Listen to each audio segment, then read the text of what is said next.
ఉత్తరప్రదేశ్ ప్రజల్ని తోడేళ్లు బెంబేలెత్తిస్తున్నాయి. రాత్రి సమయాల్లో గ్రామాలపై దాడి చేస్తున్నాయి. ఇళ్లలోని చిన్నారులను ఎత్తికెళ్లి చంపి తింటున్నాయి.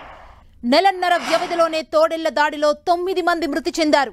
తోడేళ్ల దాడిలో ఇప్పటి వరకు 30 మంది గాయపడ్డారు. బాధితుల్లో ఎక్కువగా చిన్నారులే ఉండటం బాధాకరమైన విషయం. తోడేళ్ల భయంతో 24 గ్రామాలు నిద్రలేని రాత్రులు గడుపుతున్నాయి. రాత్రిపూట తోడేళ్లు దాడులు చేస్తుండగా స్థానికులు రాత్రంతా కాపలా కాస్తున్నారు. ఇళ్లల్లో చిన్నారుల్ని చీరలతో తమకు కట్టేసుకొని మహిళలు నిద్రిస్తున్నారు.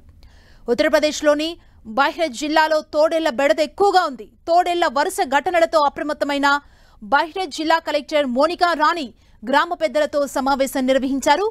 బహిరంగ ప్రదేశాల్లో నిద్రించొద్దని ప్రజల్ని సూచించారు. అలాగే సీనియర్ పోలీసులు, అటవీశాఖ అధికారులతో కూడా సమావేశం నిర్వహించారు. తోడేళ్ల దాడుల్ని అరికట్టే చర్యలపై చర్చించారు. 40 రోజుల్లో తోడేళ్ల దాడుల సంఘటనలు 30 నమోదయ్యాయి. ఖరీఘాట్లోని ఛతర్పూర్లో 3, 6, 9 ఏళ్ల వయసున్న 3 పిల్లలపై తోడేళ్లు దాడి చేయడంతో వారు గాయపడ్డారు. అలాగే తల్లిదండ్రులతో కలిసి ఆరు బయట నిద్రించిన 5 ఏళ్ల పిల్లవాడిని నోట కరుచుకొని తీసుకువెళ్లి చంపి తిన్నాయి. మరోవైపు తోడేళ్ల దాడుల్ని నియంత్రించే ఆపరేషన్లో 4 జిల్లాల డివిజన్లో ఫారెస్ట్ అధికారులు నిమగ్నమయ్యారు. తోడేళ్ల గుంపు కదలికల్ని పర్యవేక్షించేందుకు హై ఫ్రీక్వెన్సీ డ్రోన్ కెమెరాలను వినియోగిస్తున్నారు. ఈ కెమెరాల్లో తోడేళ్లు సంచరిస్తున్న దృశ్యాలు రికార్డ్ అయ్యాయి. అలాగే గ్రామాలపై తోడేళ్ల దాడుల్ని నివారించేందుకు చర్యలు చేపట్టారు.